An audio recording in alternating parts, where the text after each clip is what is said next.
That, ladies and gentlemen, is what Soho looks like from the outside. That's what Montreal looks like right now. And we are live to you for the 6th Invitational.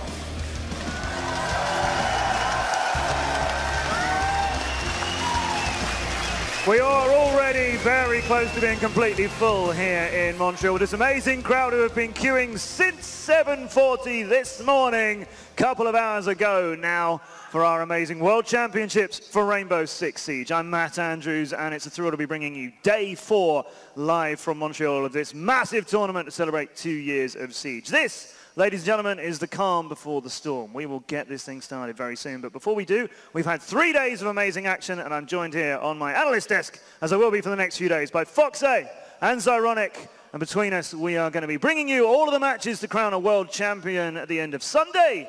And before we get to that, well, we've had 3 great days already. Foxe, what a lot of fun we've had. Yeah, all incredible matches, ready to keep it steady and see what teams bring out in the finals. Yeah, keep it steady. Is that how it is for you? Yes, yeah. I mean, it's been up in the air for the majority of the tournament, so hopefully we can keep it guessing. Yeah, I think we've had, as alright, we've had like these amazing games. We've seen incredible performances. We'll break that all down for you. If you missed anything in the last 3 days, we'll explain everything that's happened and how we got to this stage. But we have seen some surprises, and we've seen some big names go and some big names nearly go. Yeah, we've definitely seen some upsets, let's put it like that. And we've seen some amazingly strong showing from teams like FaZe as well, just dominating. Yeah. Let's show you what's coming up before we recap where we've been. Here's what's coming up today. Look, we've started. Good. Our first quarter-final, PENTA Sports against ENCE Esports. You want a world championship? You want a massive event to celebrate this game we love, live from Montreal? Well, how about we give you 2 of the best-known teams in the world, the only teams who have won Pro League this year. Between them, they've won all of it, so let's square them off in our first knockout of the day. PENTA against ENCE. That's PENTA who won Group A against ENCE who were runners-up of Group D. That's how that turned out.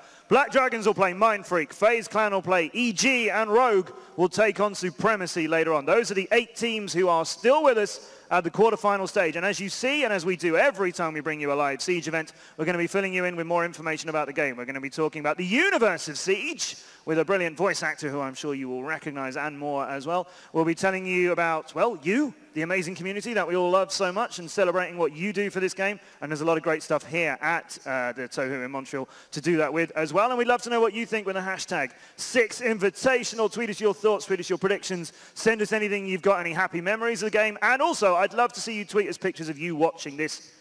You understand. Figure that out and send them to us as well. Those 8 teams that we have in our quarterfinal stages, we started with 16. Seems a long time ago now. We'll break down all the action and how we got from 16 to 8, but let's show you a bit of it first.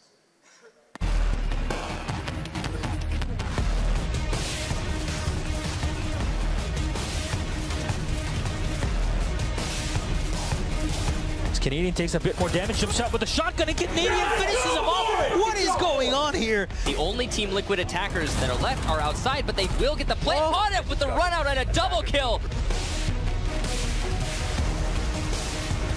Takes down Revolts, GCR goes down, and Black Dragons is kamikaze. Let's go! Taking a bit of damage, but Bibble cleans it up, and Zephyr with the 2K. Ladies and gentlemen, Supremacy, our French team, are now victors of the first game. BC goes down. It's all up to Young, who manages to get the diffuser off, and PENTA Sport will be your first team to make it, and we'll see them again.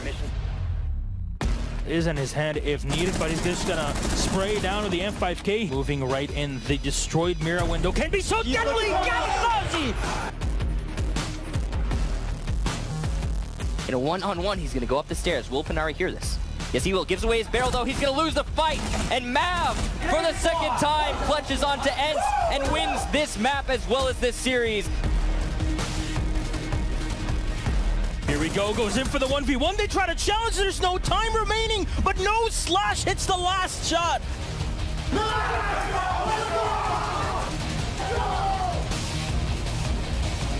Has perfect line of sight for the 1v1 on the Jaeger. Jaeger, oh, rips, almost taken out. No, Young takes him out as he gets the pistol to the shot. Right on to Rips. And only 40 seconds. It's Yuke and Zig. Zig has lost a lot of health. He will challenge on the Mira. Lusty takes him down. He's coming in to push, but inside a cafeteria sees Rizraz. Rizraz gets it. The Aussies do it, and APAC will make it to the quarterfinals. And there's only 10 seconds left. Papilia taking time to get up Shin. Wilkie comes in, the team captain, ENCE will go to the quarterfinals as they eliminate ENCE after a fierce back and forth. Great job to ENCE. Fear will drop now. Quick rush from the Thermite. Rafael gets one, spots the second. Revolts almost gets the second. Downs in here. Has to take him out. There's no time remaining. Yeah, will go down. And GG, well played. Supremacy make it to the quarterfinals in France. Will be represented. It's been pretty good so far, hasn't it? 3 days, 16 teams. Quarterfinal stage, just feature 8 of them. Let's show you the groups then, how this all came to this stage. We had 16 teams join us. They included teams who'd won Pro League this year, teams who were the regional champions of the last season's Pro League when we did the finals back in Sao Paulo in November. We had teams fight through online qualifiers to be here. Ubisoft extended an invitation to some of them. And as well, of course, the community vote team, Team Vitality, got here as well. They were tiered so nobody would face the obvious kind of major competitors in their groups against each other. And that's how they got spread out across groups A, B, and C, and D. Let's talk a little bit about what happened in those. Starting with Group A, which saw PENTA go through first. And Evil Geniuses become the runner-up of that group. Yeah, a lot of people were surprised with also how well 1UP played, and EG was able to kind of claw their way out of it, and now they have their chance to keep their title. Yeah, Evil Geniuses, previously known as Continuum, and the winners of the 6th Invitational that we did here in Montreal last year. And I mean, they're an amazing roster. We've seen them well, but they've not had a great year. They've not. We've not seen them performing so strongly at Pro League since. PENTA, on the other hand, went through that group fairly smoothly. Pretty easy games for them. They demolished Vitality 5-1, 5-1, and then EG was swept aside by them. We lost Team Vitality, the community vote team. We lost them straight away. They were the first team to leave the Invitational, having lost 2 games in a row. And 1UP Esports, though, rounded out that group from Germany. And we saw amazing fun and action, and we nearly had them with us today. Yeah, the match between EG and 1UP was, I think that might have lit a bit of a fire under EG to really perform now. Yeah, they nearly took EG out of this thing very, very quickly indeed. So that's a little bit of what happened in Group A. PENTA went through with EG. Group B, maybe we'll get the scores back up again and show you a little bit more. Group B saw Rogue from North America top the group, having beat Mindfreak and Team Liquid to take that place. But as you can see, Mindfreak still managed to make it through. Room Factory went out. They were the Russian qualifiers. First time we've had an org from Russia in Siege, but no longer with us. But a surprise to many people, perhaps, to see that the other team who left us in Group B were the invited team from Latin America, Team Liquid. It's a very interesting group to see, especially with how well Rogue's been performing and Mindfreak really stepping up and showing that APAC, they have a say in Rainbow Six. Yeah, definitely. Yeah, and we're going to see a lot more fun from APAC later on as well, because Mindfreak surprised people. Is surprised a fair word to say? We knew they were good. Did we expect them to get through a group with Rogue and Team Liquid in it? I would venture on the side of no. I mean, they won their first big game, right? And then that's against Liquid. Yeah. That proves something. Group C was with Black Dragons coming through as the top of that. And Supremacy from France are with them here in the quarterfinals. Yeah, Gaming nearly took that, though. Our final game from Group C was a 3-match thriller between Supremacy and Yeah. Two overtimes, but then Supremacy decided actually they'd quite like to be here on day 4 and did 5-0 on Consulate. So that sent Yeah out, but with them, first big shock, I think, of our group stages was that CLG lost their first game, lost the second game, and Counterlogic Gaming were done. Yeah, it's unfortunate to see a very skilled team have not the best luck in a tournament like this, but again, being invited is what matters, and the 2 teams that qualified showed that they wanted it maybe a little more. And to bring us to the end of our 16 teams, Group D and FaZe Clan are the only team who've made it to the quarterfinal stage with a straight 2-0 in their games and not dropping a map on the way. ENCE Esports, reigning Pro League champions from that amazing final we did in Sao Paulo, where they finally made it past the first game, and not only that, but won the thing. They're here as the Pro League champions, but they were nearly not here as the Pro League champions. That was a real struggle for ENCE to get out of the groups. ENCE definitely had a really rough LAN. Yeah. Almost losing to ENCE. That they're going to have to step up a bit if they want to take PENTA out. Also in that group were ERA from North America and ENCE, the Japanese team, who were very nearly here today. ERA were first out of this thing, and ENCE took, a great scrap to ENCE yesterday. So yeah, we nearly had another APAC region team here. We nearly had the Japanese team ENCE here. It is ENCE, but we can expect a lot of good things, I think, from ENCE in particular in future. Yeah, they've shown that they have the audacity to compete with these top-level teams, and I think ERA was just a little caught off guard with how strong they potentially were. Any sort of real standout moments for you from the groups, just quickly, before we get some teams on this stage? FaZe. For many people now, I think FaZe are potentially the favorite in a lot of minds here. Let us know your thoughts, of course, #6Invitational. But yeah, I think from their showing, and we knew they would be good. We know the Latin American scene is strong. We've been waiting and expecting a Latin American team to at some point win a LAN. Maybe it's the biggest one we've ever had, and they'll get a world champion title with it as well. It's possible. Let's show you again how those 8 teams are lined up in the bracket, and you'll see who could potentially face who in the semi-finals, which will be tomorrow. We're doing 2 panels today. We're doing a show match as well as the 2 semi-finals tomorrow, and then there'll be a really exciting all-star match on Sunday before a best of 5 to crown the world champion and the 6 Invitational winner for 2018. You'll see there, PENTA event against ENCE. We'll play the winner of Black Dragons and Mindfreak in a semi-final tomorrow. And FaZe Clan against Geniuses, the evil kind. That's something we can look forward to later today. And then Rogue and against Supremacy will face them in the semis. So that's what's coming. We have 3 more days of this amazing tournament for you. I know everybody here in Montreal is excited. I'm sure you're very excited as well. I think it's time we meet our quarterfinalists for the 6th Invitational. Ladies and gentlemen, it's siege time.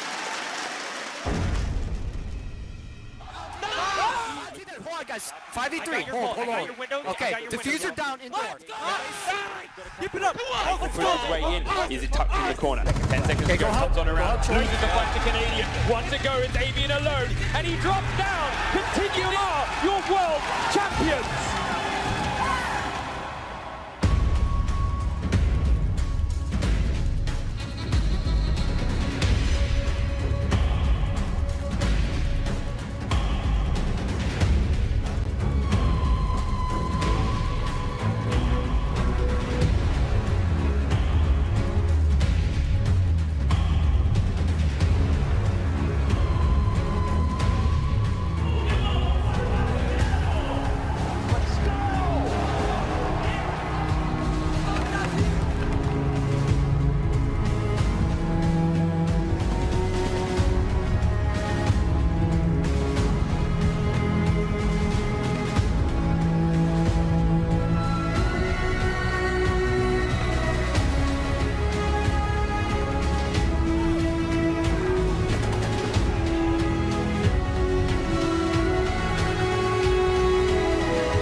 Of our incredible Rainbow Six Siege. Over 25 million of you now play this amazing game. We've seen standout performances. We've seen surprises. We've had 2 years of incredible competition, 6 Pro League finals. We now compete in 4 different regions around the world. The 16 best teams joined us here, 8 remain, and it's time to meet them. Will the world champions retain their title? Will we crown a new one? Let's find out. Ladies and gentlemen, this is the 6th Invitational!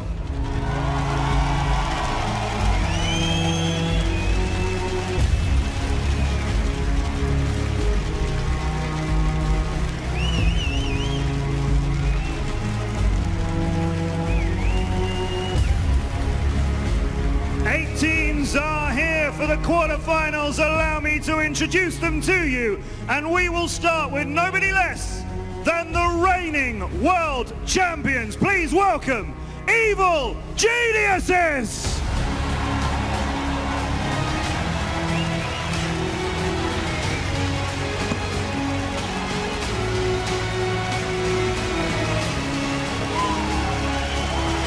Continuum here from North America, Necrox, Young BC, NVK and Canadian, the world champions, the Evil Geniuses! Next to the 6th Invitational, welcome the Black Dragons!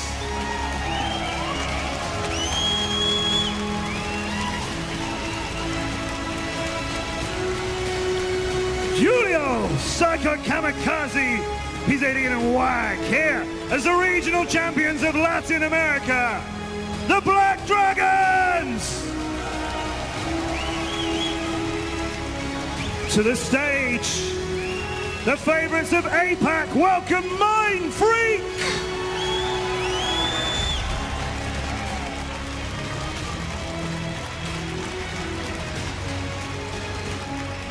Aces, Magnet, Riz, Kings and Lusty, picking up new fans with every game, Mind Freak! From France, please welcome Team Supremacy!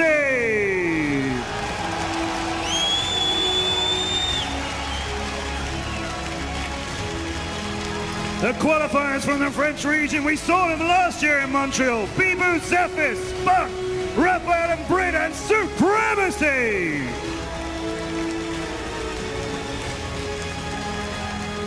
From North America, please welcome Rogue!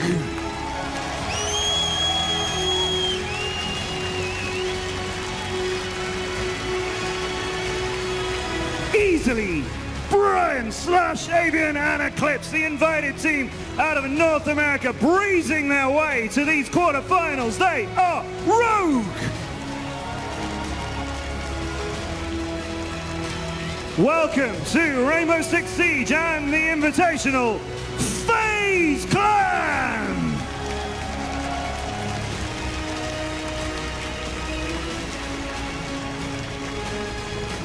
Gohan, Moringa, Mav, Cameraman and Astro. We saw them under the name of Santos Dexterity last year. FaZe Clan!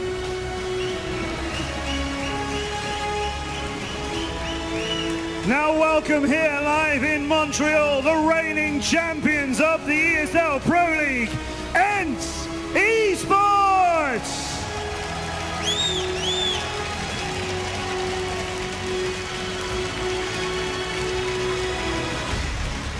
Bunsi, Panari, Uno, Cantor, Aketi, and Wilkie. Finally they won a LAN last time. They're looking to win it again. ENCE Esports!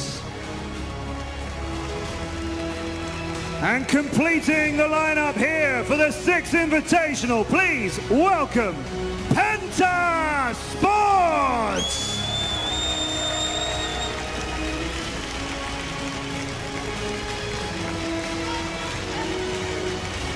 Fabian, Eunice, Goga, Pengu, and Shatta.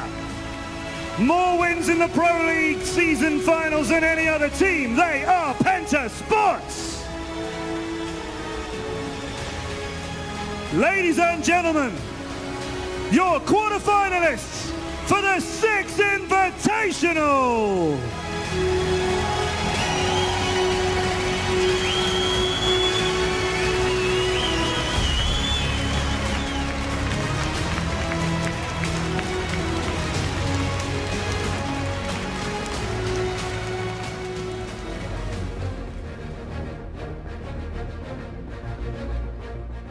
Sixth Invitational to us is a celebration of the community and the community that we've really developed around that core group and grown out from there to include millions of people.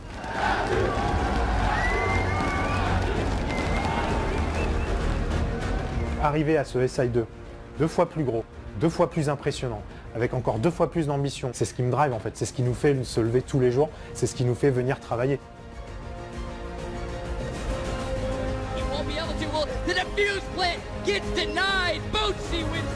It's whether or not we can get back on the horse. We need to show that we're able to innovate and really push ourselves back to the edge of that competition. I don't want anyone else to be able to say that they've won a 6 Invitational. I want us to be the only ones.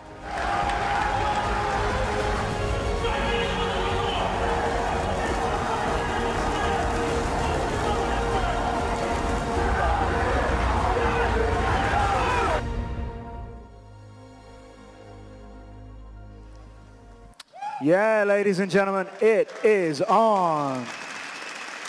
The 6th Invitational is truly live now. We've done 3 days of it here, but you didn't realize what this place was going to look like until we lit it up for you. And Montreal, you are lighting it up for us as well. Thank you so much for joining us so early in the day for day 4. Give yourselves a round of applause, Montreal.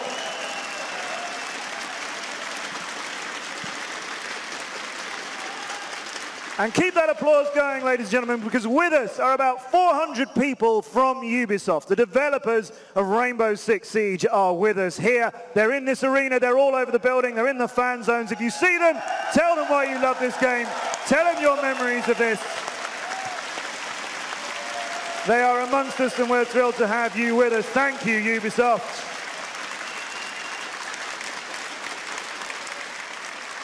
Show them some love, and then, you know, we'll get some more Siege. Okay, so let's get into quarterfinals time and a bit of esports for you, and, you know, crown a world champion at the end of all of these 3 days. Fox A, Zeronic, we have ahead of us PENTA versus ENCE. Yeah. ENCE being the underdog in this match, but yeah, especially with how well their new 5th has been performing, I think if they fix the problems that they were having during group stages, they can potentially take this. Yeah, they do have problems in their group stages, and you're right to highlight Uno. He's been a real standout performer, and he is, of course, on the team in place of Shatter, who, oh no, where did he go? PENTA. He's on PENTA. And funny story, so did Junas back in the day. Oh, so yeah. they're actually playing against 2 of their former team members. Yeah, so there is a lot of tasty stuff to look forward to in this game. Here's Wilkie talking for ENCE.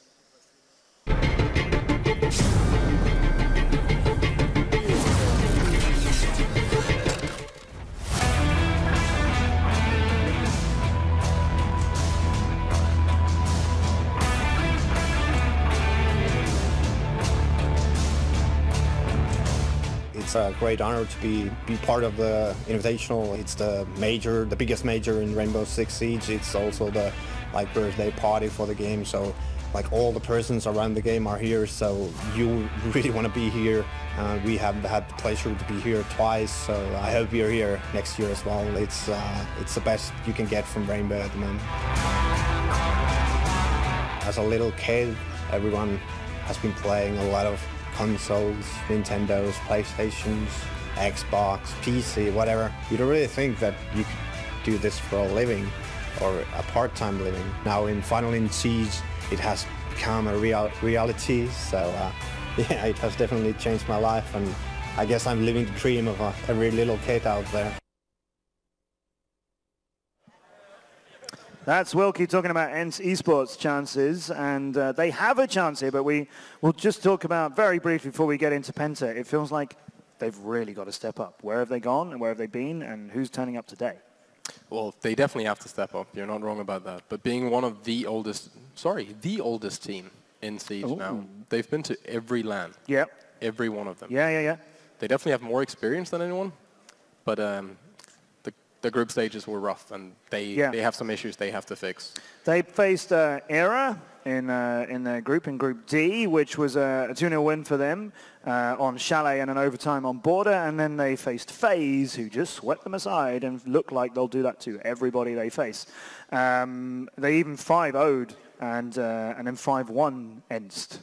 Yeah, FaZe took out, I say, ENCE 5-0, 5-1. So that was a time when we were looking at it and going, oh, wow, okay, FaZe are here to win this thing, as we expected, but where are ENCE?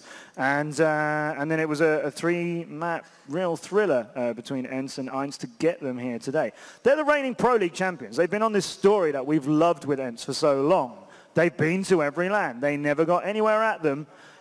The only time we've seen them in a final was in Sao Paulo a few months ago when they went and won the thing to so many people's love and enjoyment in this game. And the only other time they'd ever been in a Pro League final was back in the day when we did Year 1, Season 1 out in Cologne, and they faced PENTA.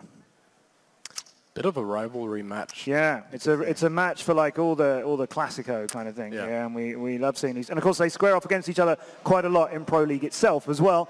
Who are we talking about? We're talking about PENTA, of course. And who should talk about them? Well, you know, who's likely to talk about them? It's Fabian.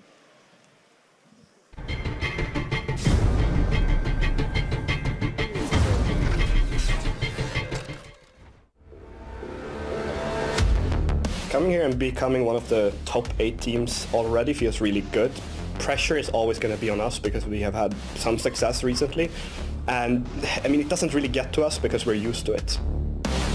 Whoa, what a flick from Bobby. Adding Shatter to the team is actually a major boost in morale. We felt that we were kind of down and we didn't really have the team synergy. But adding Shatter to the team, it's just like getting a new brother instantly. He fits the role perfectly.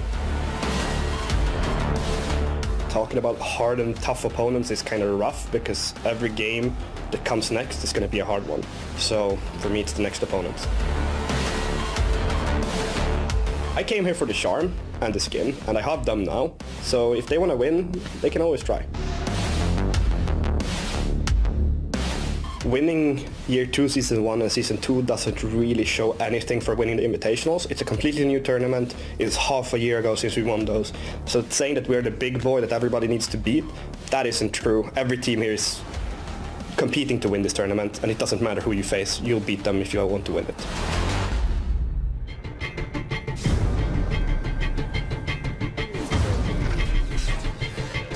He's never short of things to say, is he, Fabian? But he's here for the charm and the skin.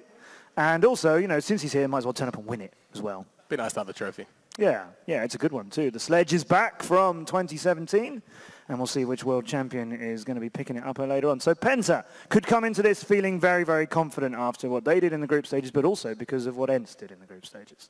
Yeah, surprisingly in that video, he was a little more humble than people would say. People are going to watch that and go, is that humble? Yeah, actually, it kind of is. I was lucky enough to have a chance to speak with him, and his mentality is we're going to 10-0 everyone in this tournament and make it to the final and do our best. But if you're a professional competitor, you have respect for your opponents, but also you need to have that belief that you are here to win this thing. Assuming you're going to 10-0 people is a brave statement to put out there, isn't it, Zoronic? Well, they've done it before, but it is definitely, let's say, a bit optimistic in this case. Well, let's see how the maps favor the two teams. So our bans are live. We'll alternate, starting with ENCE, who have banned out Border. Now, PENTA's one of those teams that they're good on every map. Now, any map you take them to, they're going to have everything ready. You better believe that their coach, Shas, has watched almost every VOD he can on the opposing team. And we're not going to be surprised by PENTA banning out ENCE's map of Chalet. That's always been the default EU ban against ENCE. It was very exciting to see ENCE let that go through yesterday. It was almost like they were making a statement to ENCE. We're not worried about you. We're face picking it. And then ENCE lost 5-1 on it, which is what we know. They'll do on Chalet. Skyscraper though, ENCE don't fancy that. No, if ENCE wants a chance, I believe they're going to have to ban kind of the more overplayed maps, because that seems to be what PENTA is the best at. PENTA are very, very strong on a number of maps. They don't actually try and cover them all, though. You don't need to be strong on everything. There's enough maps that you can be strong on some, and you'll make it to some of those. Cafe won't be one of them. Clubhouse won't be one of them. Cafe was, if I remember correctly, one of the games where, back when it was Sisu, actually won quite convincingly against PENTA, so maybe they don't want that happening again. And Coastline is out of the picture. So 3 maps remain, and now they'll pick and decide who's going to attack and defend on those. If you're not familiar, if you haven't seen Pro League before, there are 9 maps in the pool. They're at the bottom of your screen. We've banned out 6 of them. And these are all going to be best of 3s until we get to the grand final on Sunday, which will be a best of 5 for the first time at LAN. Oregon will be our first map.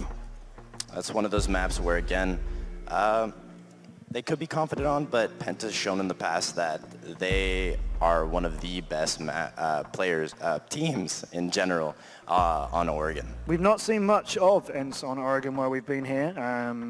They lost 5-1 to FaZe on it, but that's FaZe. So they must Consulate is Penta's pick, so they'll be taking us to there, and we might get to Bank. Yeah, and Consulate always been the Penta map. That is where you look at Penta if you want to learn how to play Consulate. Yeah, ENCE must be feeling confident if they go straight out the gate with an Oregon, especially after their performance on it in the group stages. ENCE beat Consulate. ENCE played ENCE on Consulate and beat them 5-3, but that's ENCE. Again, we have to keep saying, but this is Penta. Yeah. This is a real tough challenge. Now, we expect Penta to win this. We know what a strong team they are, and we know that ENCE have had a mixed history at LAN. But in terms of this curve that they've been on, they won the last one in very, very convincing fashion. Do we think they can beat Penta? Because we feel like it's, the favorite kind of in this game is Penta. So do we think ENCE can beat Penta, and how? It's going to be an uphill battle. They need to rely a lot on teamwork and playing a lot more synergetically rather than hoping they get a pick off of Penta's misplay, because Penta doesn't have that many misplays. Yeah, true. Benefit of the doubt, they are the champions, but I think this is Penta's game to lose. We have seen ENCE do amazing comebacks. They did that incredible comeback from being 4-0 down in Sao Paulo to then winning that map 6-4 and the Pro League title with it. They've got a lot to do here against Penta, but it's time to get into the first match of the quarterfinals day here at the 6th Invitational. Penta Sports and ENCE Esports. Let's get into this. Welcome, Emzo and Miloš. Bonjour, Montréal. I hope you guys are ready for the day. We're starting off here with game number 1. Thank you very much, Matt, for this fantastic welcome. And of course, everybody on the desk, Zeronic and Fox. I'm Medic Finch. And with me is Devin Emzo Becker. We're going to be bringing you game number 1. It all starts here, and it's Penta versus ENCE, what a lot of people would call an EU Pro League final. We have it right here at the Invitational in the quarterfinals, Devin. It's with such a fantastic group stage, all we're down to is the best of the best at this point. And a Penta-ENCE starting match, I don't know how we can even go up from here. This is going to be a fantastic start on a fantastic map as well. I am so excited about this match. It is only the beginning, and of course, Oregon, a map that both teams have shined on in the past as well, especially Penta with their plays. In general, we'll see how teams start to play around with the Ying meta glass as well. We're talking about that. It was a big highlight of here, but we are heading in. I know you guys just want to get right in the action. So, ladies and gentlemen, put your hands together. Game number 1. It's Penta versus ENCE. Look at them just getting warmed up, bringing their hands ready to start clicking on heads. They're feeling it. Maybe a repeat of the Pengu 4K that we saw on the stairs. Maybe it's going to be just Kantar Aketi yet again on the Ash. His name does mean carrier rocket, so it's always a pattern, Devin. Yeah, we'll see if he can pull off that carry rocket today. He is one of their important fraggers, so we'll see if he can pull that off. But it is already ENCE starting on attack here, Penta on defense. We're going to see that Legion of Fabian. He seems to be a bit of a Legion main since release, basically, at this point. And they've got good downstairs defense set up here. Typical laundry attack, and of course you've got Boomsy on Ying there to be able to try and counter that potentially, but it depends on their setup. Castle going to be there to also kind of negotiate how they're actually going to be able to move through this labyrinth that is Oregon. There are quite a few positions where you can set up with the castle. We saw in the main entrance into meeting that it was reinforced. You can also set them up upstairs in the bedrooms. That will delay the attackers as long as possible. You see Jonas setting up upstairs. Usually you'll see somebody as well covering their rotation into tower. There are so many spots that you can sit there as a defender on roaming in general and just force your opponents to go through. Waste that minute and a half early on before they even get to crack the site. Oh, there's a tower position there. That's something he tried to pre-fire, but that just gave away that they were looking at it. He knows his position is not actually found out just yet. They are concerned about holding that meeting hall, and holding the tower is a great way to do that, along with the castle barricade from the lobby. Now, Kanto trying to clear out this room, but the pre-firing not finding anyone, still worth it with plenty of bullets left to just tap by this. However, there is one giving away his position just slightly on that throw. Looks like Junis, though, gonna be pinched out here soon if he's not careful. Does have some backup, though. Of course, has his impact nade. If he wants to escape, he can impact the hatch, which they have already done. That is the Mira that was doing the work here. Penguin, not usually somebody you'd see on the Mira, but hey, usually on the smoke here. Now he's going to just open up into the main, and Uno will get the first kill. Kanta Raketti with the second, and Jonas and Goga will fall. Both roamers are down, and ENCE have the advantage here as they try to set up. Fabian is still in meeting, and Pengu pushes a bit here aggressively to help out his teammate, making sure nobody takes control of tower too early. They can definitely drop through the hatches, as always know. Nari hits it. Shate, the ex-teammate, will go down, and that's the smoke out of play. What is going on here at PENTA Sports? They have lost not only the roamers upstairs, but the roamers on the mid floor. It is down to Fabian to try and stall this out, but he's depending entirely on Pengu downstairs to hold sight. Yeah, the Mira's got the C4 and the Vector, but good luck holding against the 5-man strong attack with Ying. Not to mention a little phone call that could come out last minute there from Wilkie. Fabian Blast is going to hit right in here. Goes in for the Twitch, drops her down, and there we go. Kanto will fall as well as Panari. Pengu will get the C4 off from down below. Boonsy's trying to move in with the T95, spraying in with the Ying as he goes in 1v1 versus the Mira, and that's where Pengu will shine, taking him out. Pengu and Fabian both peeking, taking down the diffuser. Uno is down, and somehow it turns into a 2v1. Wilkie all on his own, gets kill number 1. Now down to 1v1. Pengu is right up behind. And now just using a beat to his advantage as he peeks up, sees at 75, has a pretty good rate of fire to go for the aggression here. MK14 pulled up, they push in and Pengu clutches it, 1-1. And what an explosive first round. Penta losing their first 2 players early on very, very quickly, yet somehow able to bring it back. I think that was a 4K from Pengu that round, with one little assist there from Fabian. Just well played, the single man on site, killing 4 people after losing all his roam teammates without doing so much as a scratch to the attackers. That is how you play a clutch defense down there. Fabian, of course, still trying to help at the last second there, but just nothing they could do to get Pengu out of position. I like the way they tried to pre-fire the closet, and he wasn't even in there. The smoke actually assisted his cover because they couldn't tell for sure if he was in closet. I love how that worked out for him. Pengu playing it brilliantly, and surprise, surprise, we're going to see a Monty here from Fabian. That's going to be an interesting choice, pushing on to a similar spot here down in Laundry, but is he going to go down to the front or the back is the big question. Yeah, we'll see maybe even a push down in construction. That is very possible, especially Shate going on the sledge. I know our trophy here is literally a sledgehammer. I think Shate is anticipating things a bit too early. Pengu going for the thermite as well. It makes it look like a construction push, but Wilkie has 5 seconds. The key part here, Vigil, that has been picked so much and has been used very, very well by a few of the players here. He's going to go with the Boss G12. Now, Zeronic was highlighting this throughout the qualifiers. Boss G, a single shot to the arm, even at smaller distances, is more than enough to down you. And that is really all you need to finish off your opponents. Monty has to push through, and he's the first one in. Pengu is set downstairs, usually our role that we see on Goga, though, but he will get spotted by the Pulse. Uno doing a good job catching that out. Pengu going to get the wall open. There's an initial kill from Shate onto Kanto, starting things off. That's 1 roamer down. Wilkie's going to have to hold things on his own. He does have the assistance of Uno to give him some intel, but Uno's playing down on sight. So that is not going to be as much intel as Wilkie could use, but he is definitely going to do what he can. Actually rotating down near sight himself, but he's hoping he doesn't get spotted when they go to come around that corner, give himself an angle on the attackers.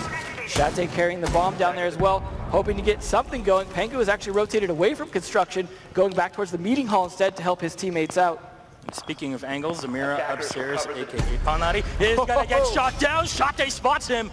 A close-up angle, just taking a bit of damage from a previous engagement early on versus Kantarakete. Wilkie is still trying to move around and maybe get a pick off of this, but he's going to get forced down onto the site.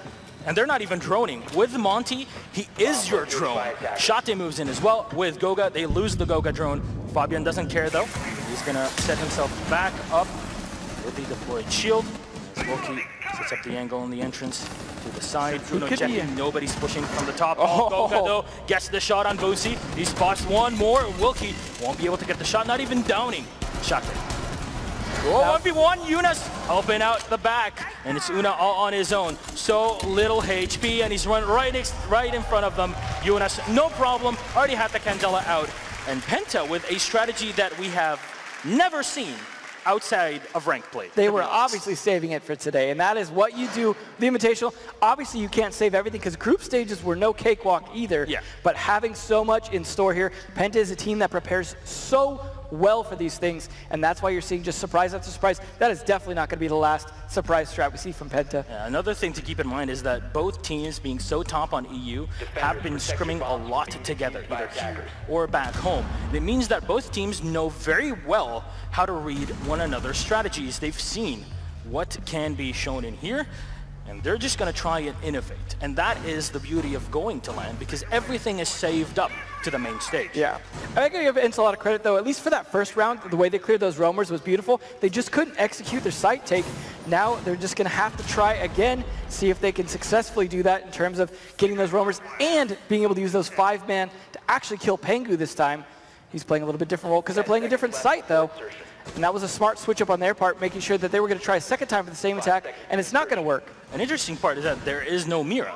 Absolutely. Which is usually something you would see on Better World Oregon in general, really. You see the amount of murder holes that are open. This is a strategy that PENTA has used very successfully in the past through Gamescom and through Sao Paulo finals.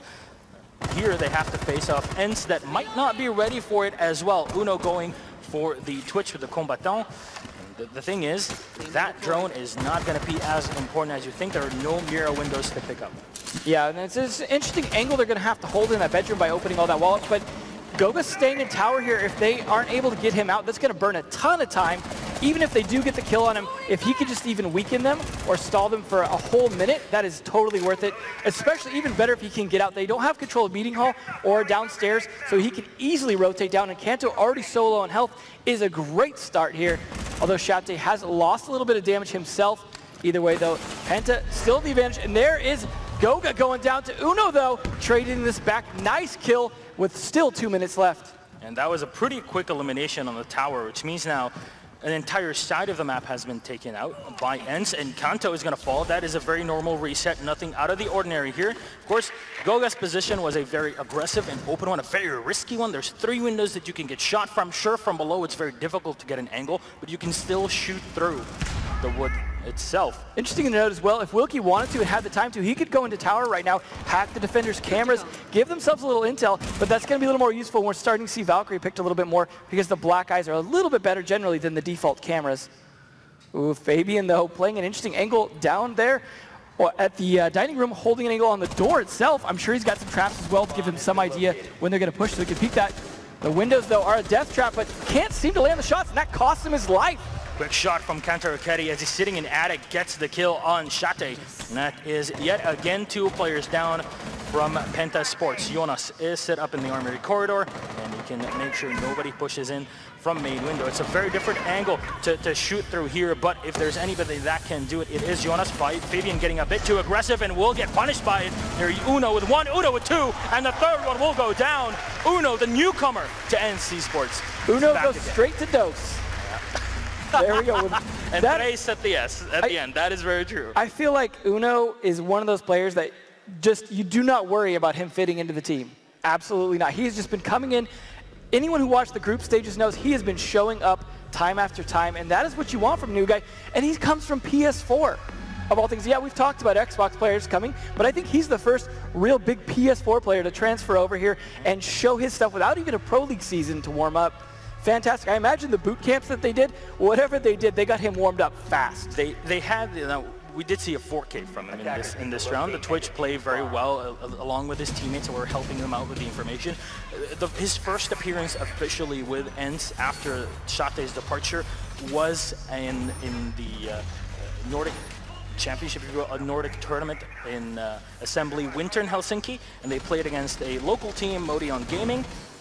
It was a much easier fight than this, but he did show off as, you know what, I'm here, and I am definitely not a replacement for Shate. I'm doing different roles, but I can definitely do the job. He is, if you will, the support to Kanto Raketi's frags. Both players just moving around. It seems the other way around at the moment. At the moment, yes. But it's a case where I almost wonder if there's a moment where Uno's just trying to hunt for Shate to be like, I'm going to prove that I'm your replacement, not necessarily in the exact roles, but certainly in performance. But we see them setting up here for an interesting defense of Kitchen potentially. No windows or anything on that just yet, but an ADS is going to help Goga, going for the IQ here to see if there's any cameras, which there probably are, as Wilkie is on that Valkyrie, so that could come in pretty handy to clear those out. Something we've been seeing happening a lot more lately during the group stages, and it seems to have been paying off for a lot of teams. So we'll see if that's able to get any work done, as that also brings grenades, so even if you don't catch any utility with it, having a nice gun and grenades certainly doesn't hurt on an attack roll. You see UNICE turning in here for Shate, who just moves in and takes control of the armory corridor here. Really nobody to contest. The master bedroom is not your first line of assault, at least most of the time. Pengu has taken control of top, so now they cut off all rotation on the site. Of course, they don't want anybody from the defenders to come out, but as I say that, Kanto taking a lot of damage, but Fabian will go down, no more Ying. And that's a bit of a problem here because you can't throw Candelas anymore, but Pengu will refrag, and that'll be Boonsy out of play, no more smoke. Very important, yeah. So the two smoke players basically out, offense smoke as well as defense smoke, now down. This is going to come down to a lot more fragging than they would have liked on this push. Good spot from UNICE here, has a Claymore as well. Very important to have that Shate with a tap, sick shot. Uno will go down. That shark skin never gets old. Mark the shark. That's very much an NA meme. But Kenta Raketti on half HP. Pengu will jump up to tower roof, and we'll have a clear line of sight on to B point here.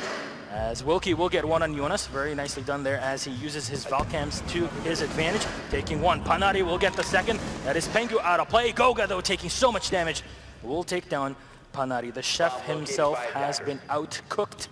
They need to take down Kanto if this is going to work. That Claymore there, he knows it's there, though. He's not going to fall for it. But if they don't take him off the board, it's going to be hard to get the last attack or defender of Wilkie, who's going to be playing a little more aggressive here from behind, actually. Oh, I'm not sure if he has a C4. Yes, but unfortunately he's too delayed. Oh, he gets it. Goga goes down. And now it's all onto Shate. The former teammates have to fight this one up. Shate pulls back, gets kill number one. That's Wilkie down on the floor. Kanta Raketti down to 40% HP, pushing very close up to the bedrooms here. He has to get to the diffuser now. Very aggressive play. Has no more Jmot mines to play around with. Gets the fight through B. Can't get the hit. Just Shate clutches it. And here we go. Penta with a fantastic play. Shate, ex-player for ENCE Esports, comes back, brings it home. You know, you mess with Mark, you get the shark. That's right. That's exactly what you get here. That was a great fight, too, because those were two of the top fraggers, you know, outside of Wilkie sometimes, from that team fighting against each other in a situation when you know they both have the clutch and fragging potential to make that work. But Shate is the clutch master. I mean, obviously got to give Pengu some credit for that first round, but Shate proving himself, why he's on this team now, and bringing it to 3-1. This is looking close to being able to close out this round.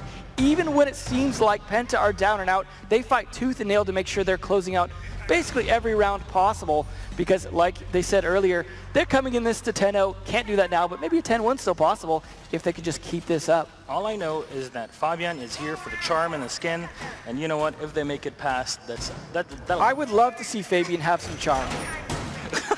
But he is going to have Legion Q mines, and that is all he needs basically to get the intel first. I mean, he is the IGL. He is going to be able to get a lot of good calls. That's one right there, for example. And he's going to have one in the hallway. He is also one of the best Legions that you can have, and also one of the innovators, if you will, by playing around the Legion traps. It's very important to have the glue mines in and around you, and using them not only as information, but also for a way for you to shut down your opponents. Let's say you're facing a shield. It's the easiest way to counter a blitz, for example. Fortunately for them, there is no blitz in here. I'm sure we'll see some, though. I'm sure we will get that at some point. I'm surprised with a push down in basement and laundry. We have not seen it just yet. Uno yet again on the Twitch, working out just fine with the FAMAS. I'm curious if Wilkie's still using that same secondary that you don't commonly see on Dokkaebi. There it is, the C75. That was an interesting choice. The recoil just right in your face when you're firing it. It's got to make it hard, but the fire rate is definitely nice to have. So he's definitely playing a little bit different than we see a lot of players do. But it seemed to work okay. Absolutely. If you play with the Season 75, you have a bit more damage. You have a bit more damage over range compared to the SMG-12. SMG-12, of course, a bit higher rate of fire, easier to control recoil. Not as much damage, though. And here we go, damage done from Pengu. Speaking of high rate of fire, that Vector is a death machine. Pengu proving that yet again. But Junis having a little trouble staying alive here. He does still have the backup of Goga like last time. Just barely dodges that Claymore, but not the bullets of Boonsy. Nicely done, Boonsy catching that. Claymore dead giveaway for the corpse. Was it worth it for the kill on the Claymore? I don't think so, Devin. That's for sure. I know. He wishes that Claymore was still alive, right? If he'd gotten the kill, he could have still saved the Claymore. Exactly. Nonetheless, though, that was a smart placement. He was not only covering the classroom window, but also covering that jump out. I like that castle barricade there to make this a little bit of an interesting coverage as he actually uses it to advantage. Opening up, and there's a missed shot, costing him his life. Untitled gets the kill on Jonas. Kanto is running into the Ella mines here. He has control of top floor. They have cleared up Goga and Jonas, and now it's Shate, Fabian, and Pengu that are alive versus the four-man team here. Bunsi, the important part, the Ying, is still alive. Try to take control of tower here. Fabian is still in meeting hall, and he will fight tooth and nail for this. Not sure if he has an RGO or an impact nade, or already has a hatch opened up. Definitely will be important for the rotation. Shate moves back on the site. Smoke has all gas nades and 48 seconds on the clock. Pretty standard push here from ENCE. Just waiting around and getting info. Just remember last time they had the advantage here on ENCE. They definitely lost all of it to Pengu, and Shate going to start things off to make sure it's down to a 3-3. I'm still feeling like Penta have this based off what we've seen so far. Wilkie still has his 2 logic bombs to play, and he will deploy one of them. Spanari gets damage done to him. Ring, ring, here comes the attack. Pengu has to turn off his phone here. Shate comes in with the smoke. Now, Diffuser will get set, C4 thrown out, and that will deny it. Here we go! 2K. Double kill and a triple from Pengu. Here we go, Penta in full control of 4-1. I've got a new strat for ENCE when they're attacking basement. Kill Pengu first. That's the strat that will actually win this. Doesn't matter who else you kill. If you don't kill Pengu first, it's over on that attack. And definitely showing why he was here all the way going back to the last time these guys fought each other. He was the only one on that team, and he's been here since, and he will be here after at the rate he's going. The odd thing is that you never see Pengu on Mira. It was we should have before, obviously. Yeah, like usually he's the guy that plays the smoke. He is one of the best smokes that you can have. Shate, of course, being known as the best Mira player you can have in the EU.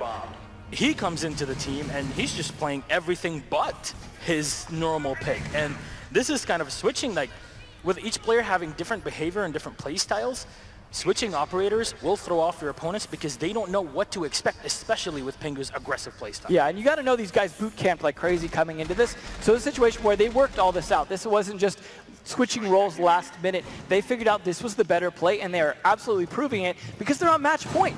One more round win, and they're done with Oregon and moving right on into Consulate, which is a strong map for Penta, as we know. So this is looking very bad for ENCE, not just for this map, but going forward into the rest of this match. Well, we still possibly have one more round to go. Now, Penta are in the attack. Shate going on the Twitch, a historically strong operator for him as well. ENCE going for a pretty standard play here with Kanto Keri on the Ella. Who would you love to have other than Kanto on the Ella? Of course, Fragger, very, very quick reaction time. Maybe Uno. Maybe. After what we've seen from Silver, but he's on the Jaeger, which is another great 3-speed roamer. Doesn't have the ACOG like he used to, but still very, very deadly with that carbine. Well, now this is an attack all the way up top, which is why you see Goga switching out for the IQ. Goga, an unsung hero, if you will, a lot of times playing a very impressive IQ. Not least of which is what we saw yesterday from Rogue, or the day before from Rogue on their IQ as well. So definitely a tough contender here. And just setting up on the outside, a very important part of this is to make sure that there is nobody in tower that can contest you, but also taking control of either the attic right below here or on the rooftop itself. It gives you such a great line of sight leading into the site itself to cut off any rotation. Now the only problem I see sometimes with this attack lineup is Goga getting intel, but no one there to follow it up with Thatcher. However, Fabian just yinging right into sight. Candela's everywhere. Fireworks on display as Pengu gets one, but gets traded onto Shate, and Fabian going down. Attack is falling apart. Pengu somehow getting the kill, finally cleaning up the chef, but is still too alive. Uno comes in, gets one, 3v1, and it's Goga alive, not for long. Uno wins the round for ENCE, and they remain in the game. Morale has been a difficult thing for ENCE historically, but we saw them in Sao Paulo. Once they get the ball rolling, it is very, very difficult to stop the Kraken of ENCE. Well, they are definitely not out of this yet. A very effective defense there on what everyone complains about, that Ying meta pushing in like that. The counter to it is to kill everyone as they enter. as we see. That is a small room, though, and that's the advantage. On a room like that, you have the advantage on the Candelas probably blinding everyone, but that means the gunfire is also that much more likely to hit your face when it just starts spraying into the room, especially when you've got high firepower guns. Just rate of fire, just mowing down the entire room. You don't care where the smoke is at that point. You just need to make sure you don't get totally blinded. But, oh my. Yeah, he is double digits already, trying to make sure that he stands out in this crowd. No assist, but that's because he finishes the job. Goga here setting up a defense downstairs in the kitchen area to guard from below. You don't want someone attacking from below inside that kitchen, opening up the floor. We haven't seen any buck play for that just yet, but there are plenty of other ways. Kanto on the Ash, for example, could just start opening up the floor with a breach charge and start shooting out. Usually we're going to see one of the roamers like Goga hang out on there, or maybe the smoke from Pengu. In this case, definitely Pengu. And that is a typical smoke roll because you can throw a lot of your smoke days to deny that window as well as to deny the white stairs push there. And you have a lot of utility to that because you have other people that can try and fight the other side of that defense. You see even setting up bandit batteries, looking in from the closet. Look is going to go all the way up here on the tower. Again, we said how important it is to hold the top, the rooftop itself, the tower, and Uno even with the 6-shooter in hand, if need be, to set up a claymore to deny any rotations from the back. You might need some help actually to open up a rotation through, maybe use his, or use the windows or a door to just run all the way down. Needs to deny meeting hall rotations as well. Interesting to see Fabian playing in the bathroom, but without that elaborate bathroom defense we've seen previously with mirror windows and reinforcements, things like that. But we've seen how ineffective that can be. For example, you have Bootsy on the Ying that can counter that pretty easily. Probably not going to see him running hungry style with the shotgun, but nonetheless, still a very effective defense in there. He's going to play a little more flexible. He had a little bit of the wall open. He can use that to throw impact nades out or to throw out some of his Legion mines to try and stop a push on there and deny it without overexposing himself to kitchen attacks. However, Boots is going to try and clear the small tower. They want to clear west side, while Kanto's going to help push the lobby side, but he's already taken a bit of damage, and that's not a great place to be there. Oh, Jonas! Oh my god, that is kill number 1. Kanto eliminating the fragger on the team. Well, historically the fragger, that is.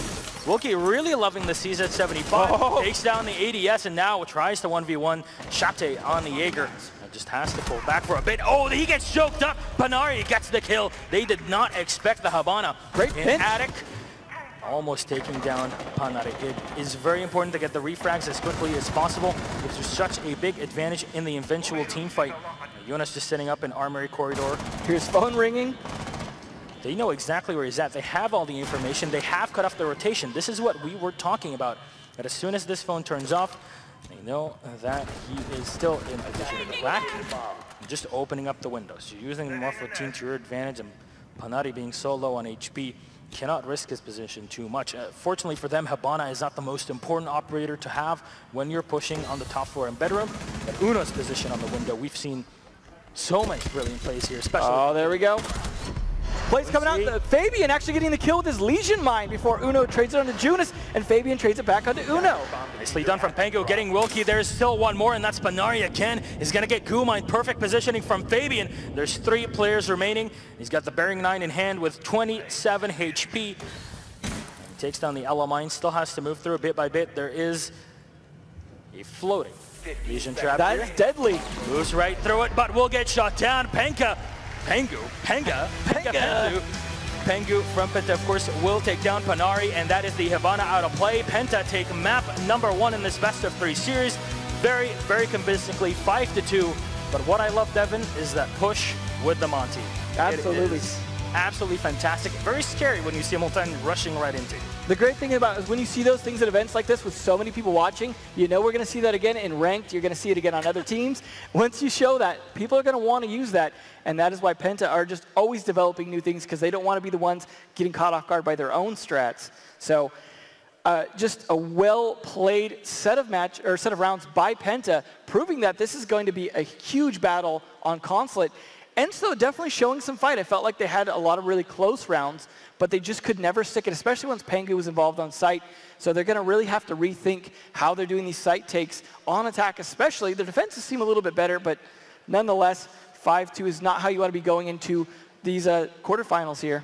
Now, if you've seen rotations on Oregon between who gets which operator, I wonder what Consulate has in store for us, because historically, sure, we've seen Penta being so good on Consulate, but also ENCE historically has had a very good record, if you will, on Consulate. PENTA, sure, being a bit more dominant, but even in online plays, it was very close, and ENCE did inch out. That was in, I believe, Season 2 coming into Gamescom. So it's very possible that we see this swing both ways, but with the way that PENTA have been rotating around the operators and even their positioning and bringing out that one card that will absolutely destabilize their opponents, I wonder what ENCE need to do to shut this out, because Uno fragging on his own, that is not enough to win in Siege. Yeah, and so far what ENCE have seemed to have been good at least in Oregon, was roam clearing, but Consulate's a different story in terms of the way you can play roam on that map. It's a bit bigger, a bit more spread out than Oregon, and there's less choke points to try and pinch those roamers out. Because of that, I feel like ENCE might struggle a little bit more on cornering some of those plays that we've seen perhaps from Goga, sometimes even from Fabian. And that's going to be the real difficult part, as they were already struggling with those attacks, but now they've got the additional disadvantage. However, if they've got some other good attack strats in mind to be able to actually do good map control, for example, to good top floor takes from admin or being able to take projector easily, there are plenty of ways they can have good map control, but they've got to turn that into roam clearing, or they're going to be in problem situations where we see good clutches coming out, because PENTA have just such great communication. You have Fabian on that Legion, and that's the thing, is when you die, maybe your teammates can't see your Legion traps, but if your IGL is playing the Legion, he dies, he can see where all of those are. That is a perfect way to make sure that he's going to be able to make the right call-outs for your team to do the right things at the right time, and that's why we're seeing so many great clutch plays from this team. So that is going to be the battle that ENCE is going to be working against. What a great series of highlights from a lot of the players here, especially some of the standout players. Kanto even getting some of his own, but Shate trying to prove why he switched over here. It's fantastic. C4 kill too. Yes, that was the double from Pengu, and then the third one to follow it up. An interesting part as well is seeing how Uno will play this on the attack as well, because he has been the player that has really shined in this first map. The rest of the team has not been able to push through and push PENTA back. But enough talking, let's get into the game. Of course, this is Consulate map number 2 in our first best of 3 series. Quarterfinals live from Montreal. I'm gonna start off here with Consulate. Second chance for ENCE to stay in this. They've got to win this map or they are done, and they get to just sit in the bleachers with the rest of you for the rest of the weekend. So it is high stakes. I always love hearing the Finns when they rejoice at the end of the game, having won it. You know, it's all the Torile, and they just keep screaming and screaming. A lot of energy on this Finnish side, but they still have to go through PENTA. They are a monster on Consulate. Now we are finally in game. Goga and crew on PENTA Sports on the attack, infamous on the IQ, as ENCE start off on defense, and Uno with a signature vigil. Now that'll be a little more difficult to trick them in where you're at, just because it's less tight positioning like Oregon, but there's still plenty of ways to play it, especially when all 3 floors are viable on the defense in terms of rotating around bomb sites, but also rotating around all of your roamers. So I feel like if Uno can play that smart and time his gadget use well, that will work out in his favor. But you have to keep in mind, Goga can actually see him when he's activated his gadget, much like the counter to Pulse, and that is going to be important for him if they're able to catch Uno off like that and then drone him or just catch him. Like, he's not invisible to people, it's certainly not invisible to bullets. It is a mindset to have as well. Like, sure, you're invisible to drones, you're not invisible to everybody when you have that ERC. And as you say, it's Goga that can pick him up. A good spot to set up if you are playing on the Vigil, of course, is an admin. We'll probably see a Jaeger and the Vigil setting upstairs. Having an ADS or 2, that will help them out. Grenades will be a very difficult thing to deal with without these ADSs. You see the K1A going up for Uno instead of the Boss G that we saw from before. And they're just setting up very defensively. Fabian this time on the Thermite. Again, an operator usually reserved for Goga, but Goga being so good on the IQ has to get, and I think it is a very good counter, a very flexible counter with the SG553. Kanto gonna get flushed out here. This is where they're gonna have to pitch him. He might have some good rotates out, but it's not gonna be an easy battle because there are 3 windows in this room. Gonna have to use cubicles to his favor, but Judas taking down Panari. There goes the Bandit, although he still gets a little justice after, but Uno finishing the job on the Judas is a great play. Kanto, though, 1 more on Goga. This is looking great for ENCE. Great spot here, of course, with the Visual. Drone moved right in front. That's how you drone, and you have a player right behind him. Unfortunately, Drone can't pick up a Vigil that's in the ARC, and then Uno just immediately opens fire, takes down 1. He is down, and I don't believe that they'll be able to pick him up anytime soon. I'm interested to see as I say that, there we go, he's back up. And now Shate, Pengu, and they've been alive. Pengu usually playing the Blackbeard on here. And he gets the headshot. Kenta Raketti will go down, and that's the Ella out of play. Nice start there, trading that back down to a 3v3 now. Uno a little bit low on health, but Shate's got some grenades to cook here for that stairwell. We see the strategy a lot on yellow stairs to try and pitch people out. Doesn't get the kill, but that certainly puts a fear into him as Wilkie is now down to less than 75% health. Pengu looking for a shot on that to kind of try and get him if he moves back towards the site. Wilkie just setting in press room here, spots the drone, and I just want to push in. Now there is a very tight angle that you can hold here where Pengu cannot hit you. It's a very good angle if you're playing Legion, but Jaeger is also a great spot to be. Boonsy will take down one. That's Shate out of play as well. Pengu and Fabian last alive, the two old schoolers on the team, if you will. Just opening up in bathroom, a strong position to hold. That is one of the power spots that you have when defending on Consulate, and that's why you only usually reinforce one of the walls, and here it is both reinforced just to try to burn out whatever charges are remaining on the Penta side. There's Fabian hoping to catch someone, but getting electrocuted. It's the second time Bandit has electrocuted someone after dying. And that getting so close here to a possible victory. Fabian, very low on HP, 10 seconds remaining, has to push up, but Wilkie will end his life as Fabian goes down to the floor, and ENCE will take round one of the attack. Well, we'll see if this will go back and forth a little more than we saw last map. Feels like ENCE have some better strategies on it, but it is just the second round. Really hard to tell. As I've said before, the first couple rounds don't seem to necessarily tell you a lot about who will win, as we've seen a lot of teams go down the first couple rounds. But I was talking to Vertipones earlier, and he was actually saying statistically a lot of the times the people that win the first round have about an 80% chance of winning the whole map, but not necessarily the first two rounds. Or was there a specific start, like attacker or defender, that has an advantage? I'm not sure. You got to factor those in, but nonetheless, ENCE winning this map would be good to see this to go to a map 3. So I do hope that statistic rings true, because I always want to see a good 3 maps, and we could be on our way to that. However, we've got a nice defense here of the same bomb site coming out from Penta, bringing out Shate on Doc. An interesting choice. Shate going to have those nice long angles to play with. If he's playing over towards that long, or the kind of lobby area by the bathroom, he could be able to play across that long desk for anyone pushing from admin. Pretty typical play. We could see him even just hanging out in the bathroom just in case he needs to go during the attack. And it's such an odd setup having Fabian on Diella here. Usually he'll play the Legion on here. Shate, of course, is going for the Duck. As you mentioned, the bathroom is a strong position for him. Has the ACOG as well. Just contest through there. But they need to rely on something other than just the Dock sitting in there because of how important yellow stairs are for the rotation. Of course, you have admin and the kitchen area here. Very, very important for the attackers to take control of. They are the beachhead to push into the site. The nice thing about having a Dock across in the bathroom is if someone goes down in the connector area, you can then revive them or heal them if they're able to try and hold off the projector. And that is a nice angle we see used quite often to keep you alive, because bathroom doesn't always get pushed all that often. Wilkie, though, on the buck this time.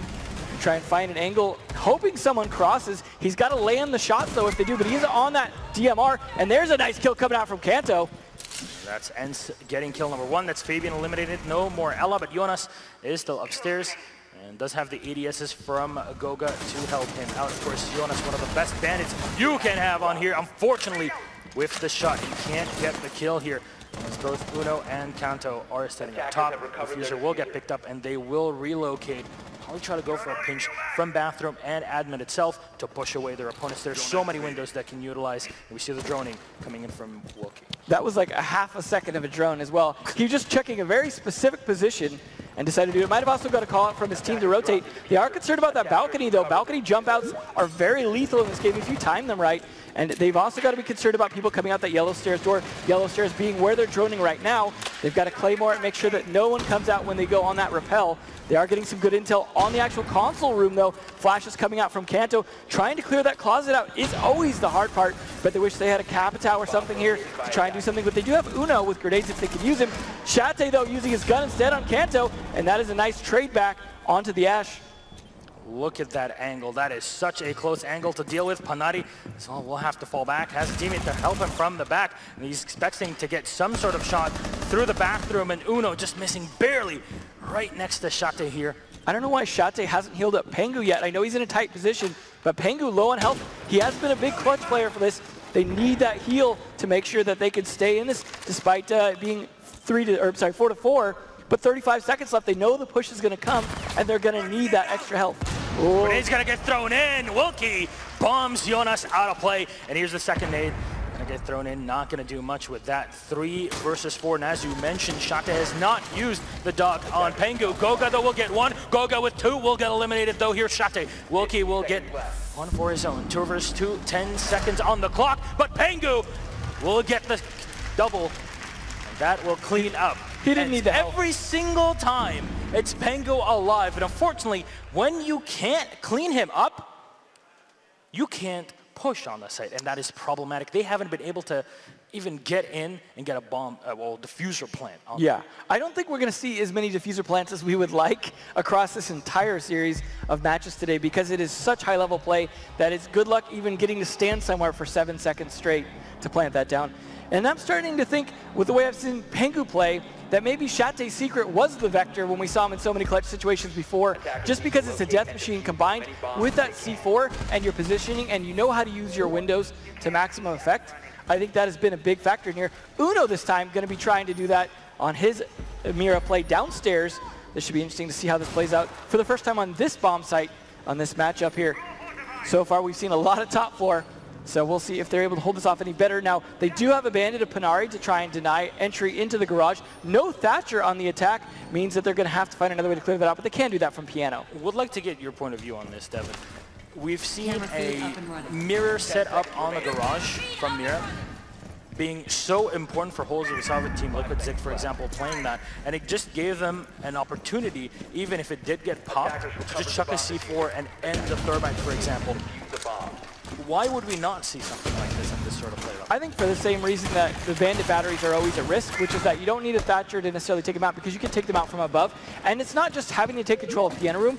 There's a lot of angles where you could do it from the outside window. Going back to year 1, we've seen teams do kind of rappelling upside down, even with just an Ash Breach to open the floor. Plus they've got a Buck here, and they've got Zofia to hit grenades on the floor. Plenty of angles, as you see them doing as I speak. They're opening that piano floor up. And that is why, because if it's popped, it's got to be at a perfect angle where you can't easily pop it from above, or even a Twitch drone through that drone hole right there that's on the car garage. But nonetheless, Thermite's going to be opening the garage. Unfortunate for Panari, whose job on that garage is now done. Got to use his bullets instead. Shate up close, trying to get 1, and that is Panari to go to the floor. Great positioning here from Penta as Kanto is held up in meeting room all the way upstairs. Can definitely rotate. We see the position from Ella up in the console chamber to chuck double RGOs with both impacts, and that will open a line of sight all the way down. Wilkie takes a bit of damage as Shate pushes up. Trying to get the wall bang here, but 1v1, well 2v1 here, and Goga from behind will take down Wilkie. Quick spray from Kanto, but can't really do much here on Spiral. Has to fall back from Tellers and go all the way down into servers to rotate on the site as a potential push from Penta's coming up. Unfortunate for him, getting a little stunned there. Junis rotating around now to try and get a better angle. I think we saw Goga there finding a camera that Wilkie left behind from the grave. Fabian trying to go around. He's going to have to try and help this diffuser plant, but he's not the one carrying it. I don't see anyone on attack. I'm sorry, I see Fabian on attack with the diffuser, but he's not necessarily going inside just yet. There he goes, down into the garage. Bootsy gets the kill into Fabian. That's carrier down. That is going to make it that much harder there. Great defense by Bootsy, but Goga trades it back onto Kanto. Now a 4v2 ends in a bad position, but they've got Uno on that Mira left on a solid defense and the smoke to stall this out. It is not over yet at all, folks, as diffuser is stranded where the attackers are going to have to work for it. It is a very difficult angle to go through, but they will go in using the flashes from Zofia here. Nicely done from Jonas to get the bomb plant down. Pengu running in from behind and knifing Uno, taking him out. Boonsy, last man alive in the 1v1, taking down Pengu. Now 3 players remain as the mirror window to play around with and 2 remote gas nades to maybe push somebody out here, but players are setting up along the outside. That is the staircase now in control. First takes, first shot, down to 70% HP here. Jonas on the outside, and Shate even sets up with the skeleton key on the Buck, waiting for a potential push. Spoonsy has to play with the SMG-11. It definitely is a great weapon to have. Unfortunately, with so little ammo in hand, it's not the easiest thing to play with, and Shate goes up and takes him out. Nicely done. Penta Sports pick up yet another round on the attack.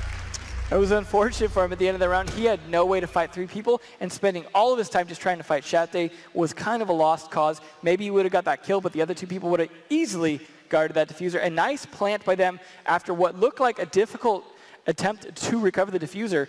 Like seeing these guys' faces here, so concentrated. So concentrated, but not really talkative compared to Penta. You see Fabian and Shate exchanging words. Same thing for Jonas and Pengu.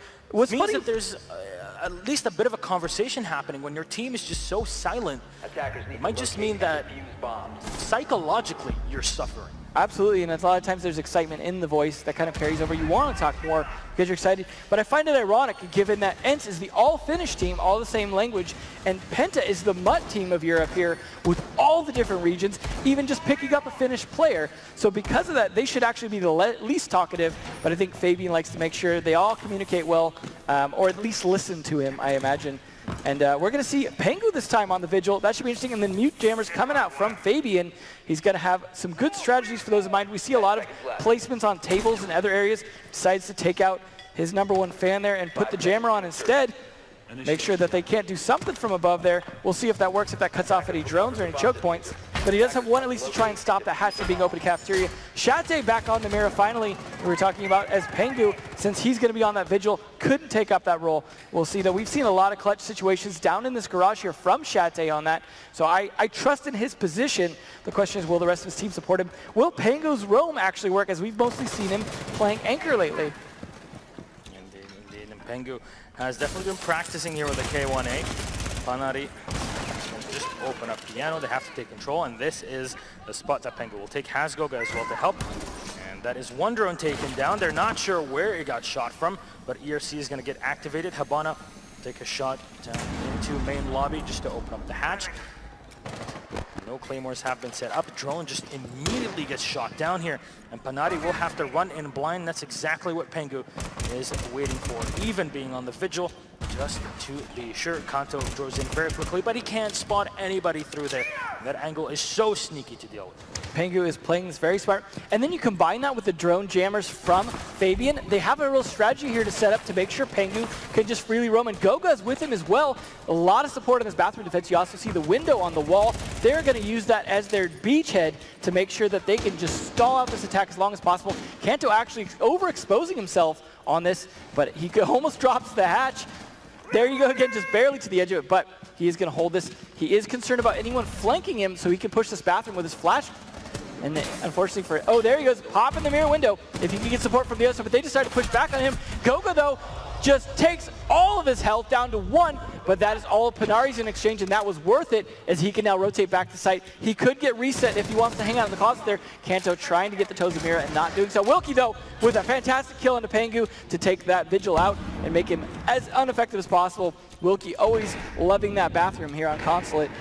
Interesting part here. Oh, C4 thrown out from Fabian, and that is Kanto now eliminated from lobby. Can't really do much through there when you're dead, my friend. And Buck is going to start opening up here in piano, but it has taken so much time from ENCE to just take control of your basic parts that once they collapse on the site and with 4 players left alive from Penta Sports, it's very easy for Penta to shut them down. And they just now open the garage as well. That's really late. Grenade's going to get bounced in, and there is no ADS to protect here. Bit of damage done to Shate, but not enough to render him useless. Boonsy will have to fall back. Jonas will get one on Uno. Great pick here to eliminate the fragger. Boonsy and Wilkie left alive. 2 old players on the team. Jonas yet again. Wilkie will fall, and that leaves only 1. Jonas jumps to second, takes him out on white van. Nicely done from Jonas and Penta, and it's looking like an absolute frag fest, up 3-1 here. That dance at the end there from Eunice, the dance of death, the dance of victory, as they take yet another round. We're looking like this could be the end here for ENCE, as they're already up 2 points. They're 1 away from match point and 2 away from winning, completely winning this and moving forward to the semifinals. I gotta say, ENCE has gotta be feeling the pressure right now, and you see Shate, calm as usual, just kind of focused on the game. ENCE, though, looking like, it's all right, we can come back from this. And I hope they can, because they had such a strong start on this map. Everything going to the beat of the Danse Macabre of Penta Sports here. It might not be Dia de Muertes, but it's definitely working out for the EU crew here at Penta Sports. And they're just dropping heads one by one. Of course, Jonas being such a great player, to the point where even Fabian himself will say, if there is someone on my team and in the world that I will trust to get a kill, it's Jonas. He is, in Fabian's mind even, the best player that you can have for a fracture ritual. Yeah. Because he is just so good at just sensing where his opponent is. And that all comes down to the amount of playtime that you have. That is just game sense, pure experience and game sense. Exactly. Yeah. Interestingly enough, we have a bit of an operator shakeup here from Penta on attack. Pengu, well-known Blackbeard main from back in the day, back on his old Blackbeard, bringing that shield in. Goga bringing that Capitao, so now he can try and clear out that corner. And that's a great combo. When you bring the Blackbeard and the Capitao, that corner, that console office, that little closet there is very hard to stand in, because you've got flashbangs, you've got smoke, you've got fire. They're just going to be in a dire situation. He's going to be helping his old buddy Blackbeard with that as soon as he's done, helping clear this admin office. And they're going to do that first to make sure they have entry for the rest of the team, so Shate can go up there. He's going to be able to do some scanning, get some idea if there's any intel in there. But instead, he's going to make sure Visa stays clear for his teammates that are hanging out on rappel. You don't want anyone running out on you. Also, I like that he checked the hatch there to make sure that if he was pushing anyone out, they couldn't drop down and go for a flank around. Very important to make sure that your teammates are secure on those rappels, because that is a huge death spot. And Kanto actually was thinking about it. He seemed close, but Uno getting the first kill onto that Blackbeard might have even been via a run out. Nicely done. Definitely not something you always see there. Pengu, after a while, coming back on the Blackbeard. Kanto in the 1v1 fight. Unfortunately, Ella's unlimited magazine, it seems, is not enough to win it out. Panari will get one, will get two! Headshot from the chef. Now let's see what he's cooking up, as everybody from Penta are downing last with the two. Panari, one more on the board, and as Shate left alive on the IQ. Just trying to push up here from spiral staircase, bit by bit, try to get an angle. Panari waiting for the information, waiting for the audio cues. Well, unfortunately, it will get shot down. Panari will not be awarded a full kill here. Bunsi and Wilkie left alive. Shate expends all of his frag grenades. Definitely still come all the way up. Wilkie set himself up for the opposite angle as Shate moves back onto the main stairs. And here the cameras are going to be so much more complicated to deal with. B on his own, and Bonesy cleans it up. ENCE are not out just yet. Absolutely not. They've got a little bit of fire left in them, but Shate still, nice job playing the mind games. You saw him trying to decide which way to rotate around. He made the kill. He went to rotate around, so he was going a different way. Saw the barbed wire, decided that was going to give him away. Naded it, decided the nade was going to give him away. Rotated around back to the other side. And probably the only mistake he made there was not being ADS'd in when he peeked inside of that projector room, because he just couldn't do it fast enough to land the shot. And because of that, cost him his life. Nonetheless, though, he's fighting two, and even if he made that shot, it might have been an easy crossfire from behind. But nice attempt by Shate. We've seen him in many clutch situations. Played that smart, but not exactly what you'd expect. Interestingly enough, this round, we're going to see Shate on the Legion instead of Fabian. They are just shaking things up after losing around to ENCE. You know, we'll play it a little bit differently, and we'll see if that pays off as they go yet again upstairs. Both these teams not really preferring Garage. They like the top floor. We have yet to see a lobby defense despite how viable it is. Yep, and a big reason of not going for a Garage is because you don't want to put yourself in a position, and we said this before, where you have to face a potential Ying push. It is not easy at all to deal with, and it's very easily executed. It's all about the timing. We haven't seen it too much yet, actually, which is, we've seen it more so on other sites. However, it doesn't seem to matter. It matters what works and what doesn't against the specific team you're playing. And we're actually seeing a Blackbeard here from ENCE as well. Boonsy going to be bringing out the Blackbeard. So they are definitely also changing things up. Both these teams trying to adapt to each other, and that's the name of the game this weekend. It is not about strats. It's about strats plus a heck of a lot of adaptation and preparation from your team and your coach. The more you rely on strats, the more difficult it is for you to adapt very quickly to your opponents. The more predictable you are as well. Yeah, we've seen that from CLG. We've seen that from Vitality. Unfortunately, they're not here, and that is a big part of why they could not make it. Adapt, overcome. Good old Darwin at work, adapt or die. That is definitely the motto here. Blackbeard going up for the rappel on the connector as well. That is a good spot to be in because you need to guard that balcony. for everyone else that is going to be moving around outside in the early stages, because you don't want to lose anyone at this phase. There's a nice check by Uno to see what's going on in another part of the room. He's finding out where these ADSs are so they know where to throw grenades. They can try to clue this out. He knows that their ADS is in there, but unfortunately he was not expecting the grenade. Oh no, Goga's ADS does not catch the second frag here. He's going to go very low on HP. Fortunately for them, they have UNS as well that is set up in the desk room and has the side here unreinforced, so he can just the Twitch drone! No matter how many bandit batteries you have, that is not enough to clean up Wilkie's. Well played, Wilkie. And that is something they didn't seem to expect. They weren't prepared for it. Too focused for that outside attack, and that is right when you want to do it. Just great timing by Wilkie, not trying to do it too early in the rounds. But now that that window's open, he's just going to be crawling around in the break room, taking a break of his own, waiting for the push to come to him. Junis, though, we saw how good he was in his high-pressure situations on Bandit before, but now that windows are starting to come down, he is forced to flee, and they are slowly getting control of admin, but it took them a minute 40 to get in here, and that is not a great set of time management. Fortunately for ENCE, they still have the Blackbeard alive. And of course, Bunsi, one of the best Blackbeards that you would ever like to have on your team, that is for sure. He sits up on the outside. Unfortunately, Kanto coming in and will get down, not out just yet. Uno right behind to help him, and Wilkie will put him back on his feet as Bunsi is just watching the rotation here. All right, looks like long desk angles coming out. He doesn't have the ACOG and might have benefited from it as the hollow wasn't enough, but kills just going out. Goga takes down one, Uno takes down another. Kanto finishes off Goga for the trade, and that is just a bloody battle down to a 4v3. Penta at the disadvantage now on defense, popping their own windows. Yeah, it's a window leading into bathrooms, not usually something that you would see, but it definitely works out for them. It helps with the smell as well. Exactly, that is for sure. And it does give them great line of sight down into the hallway. Pengu, though, will get one. Shate with the second as well. Shate sets up very close up here with the Legion. There are two more alive from ENCE Sports. It's Kanto Raketti and Bunsi, and Pengu will get one more. Kanto will go down, and Bunsi will shatter and fall to the floor. Penta Sports on map and match point, Devin. There's something that we were talking about before we started, and this is both teams that confirmed it. It's either one team, it has to be one team that absolutely demolishes the other one, because these two know exactly how one another plays, which means you have to pull out some different strategies or also be better than your opponents on specific strategies. A lot of things we saw similar to CLG versus Supremacy, where play styles were very close. And honestly, I feel like Penta, the reason they're kind of doing as well as they have is two things. The preparation work that they do going into this, combined with the communication they have, because that's how you get a solid baseline and solid level of adaptation. The call-outs, the way they're adapting to things is just working out so much better.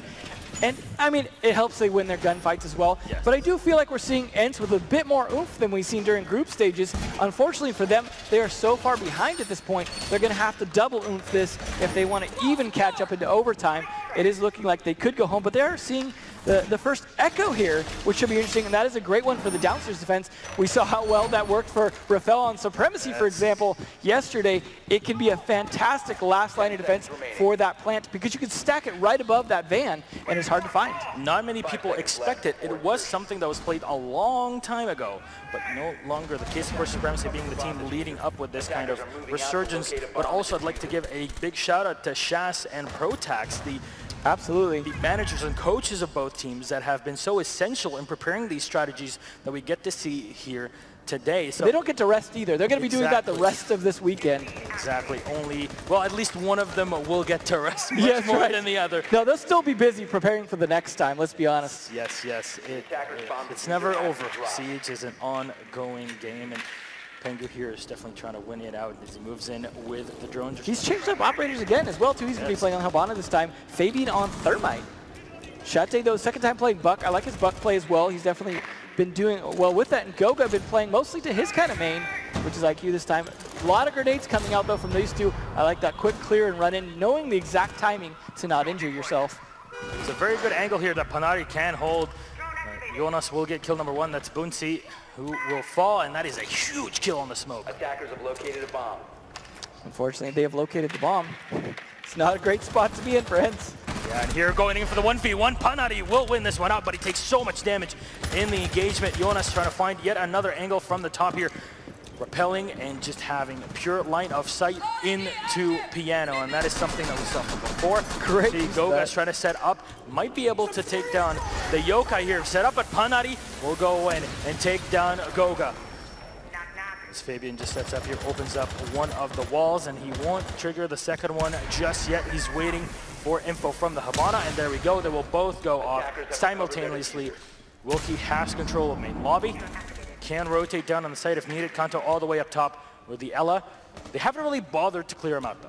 Yeah, I like this realm of Wilkie. Could be a big problem for them if they're not prepared for it. As Pengu is waiting up in the bathroom, he's so focused on this hatch, he's not going to see it coming. But it's all down to timing from Wilkie, but timing from Panari is spot on as he kills Fabian, but Pengu trades it right back into Panari, and his kill now lost on a 2v3. ENCE might still be able to bring this.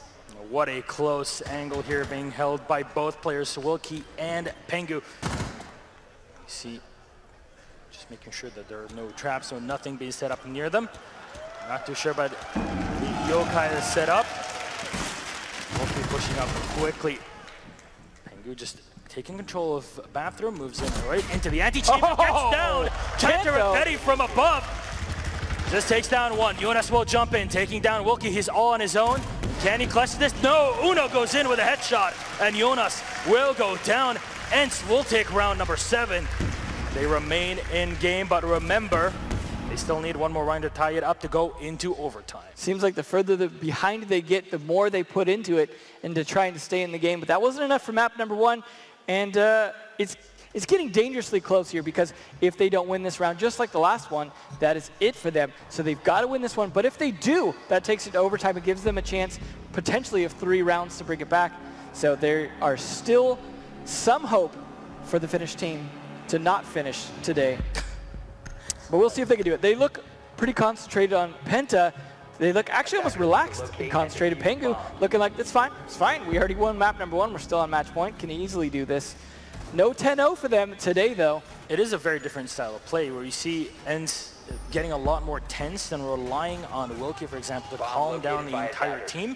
When you see Wilkie get off his play, the entirety of the team kind of suffers with this. He is, again, the IGL. He's the man that has to direct everybody's movements, make sure that his teammates are thinking as little as possible about the big picture and just focusing on their job, each and every single one of them. A similar way of play with Fabian on Penta Sports. Of course, Fabian pioneering, if you will, his own style of in-game leading. Yeah. For him, it is purely, there's no democracy on the team when they're in-game. He calls everything out. Everybody has to follow. That's how you have to do it. If you do it any other way, it's just chaos on the comms. And that is not what you want. You don't want anyone else calling things out or trying to do things solo. You need to work as a team, and that is why Penta is so strong. Nitro cell set. Fabian will set up a C4 here, and even put some windows here. Some wood just to clean up the doorway entry here. Kantorketti just making sure there's nobody that's going to peek way too quickly on him and Wilkie. We're still on the outside of front yard, taking their sweet time here before they actually enter the embassy itself. Still a lot of time left, so this setup time definitely working in their favor. We haven't seen any attempts at cheeky spawn peeks here, so I feel like they felt a little confident approaching the building.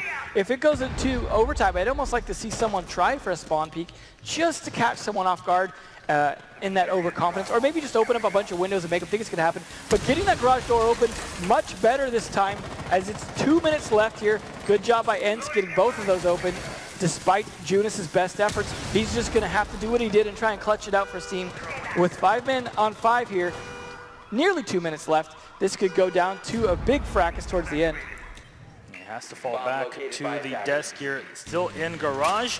Just get a clean angle on anybody moving in all the way on the left side. That is a very normal spot to push in. You see Uno setting up on the Ying, 3 Candelas and 2 smokes. That was what you were talking about earlier on the push. It is all about smoking any mirror window or any position where your opponents can shoot you through cafeteria, for example, and then just chucking in the Candelas to push them out of position, or at least push them back before you're able to get a diffuser plant. Wilkie moving into piano. He still has not been able to work much in this position because of the roam that is sitting inside here of bathrooms. Very tricky to deal with. A run-in from Wilkie takes down Goga before he can rotate. Uno with one more taken down. We will get a quick frag here from Yona. Shate will fall. 4 versus 2. Woki makes it yet again, and Fabian last alive gets dropped. And Panari lands the final shot, and ENCE tie it up. We will see overtime after all here. There is a good chance we can make it to map number 3 at this rate, which is Bank, and that could be anyone's map at that point, as we haven't seen a ton of Bank lately, except for the last couple days. However, console meeting, I'm sure it will be the default here again, as they're going to go back up to defend that and see if they can do something a little bit different. In overtime is where you start really shaking things up, because you've had 8 rounds to figure out the other team. In this case, obviously, as you said, these teams know each other already, but now they figure out the adaptations, the role changes they've been playing, and we're just going to get even more role changes as Fabian switches over to the Pulse now. See if that works. Uno going to be on that Ying, see if he can put some pressure on. We're going to see the window on the bathroom again, something we saw previously from Penta. Fabian might even be playing the admin area. Playing that in the break room could be actually really useful, getting some idea whether or not they're pushing into admin and how they're pushing, so you can flank from the either 2 sides, from the Visa stairwell office as well as from the printer side. 10 seconds to go. We'll see how they deal with a potential push.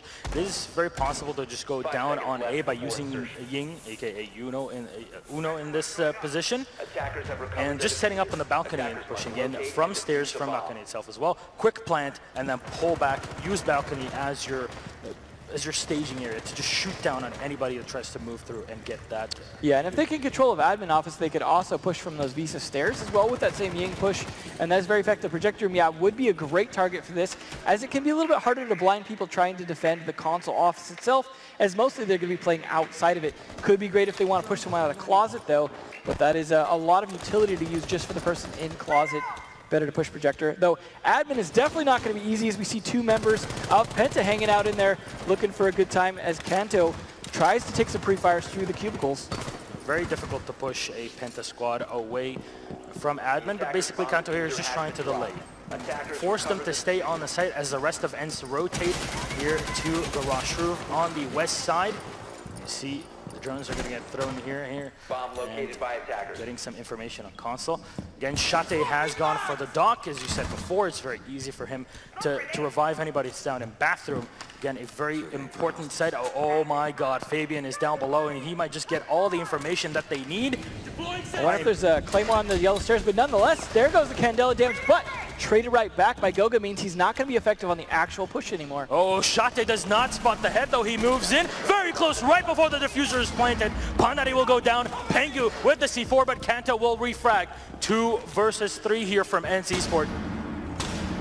As they still have to get on the site. The diffuser is dropped, and Kanto will have to flash. Boonsy will at least equalize it.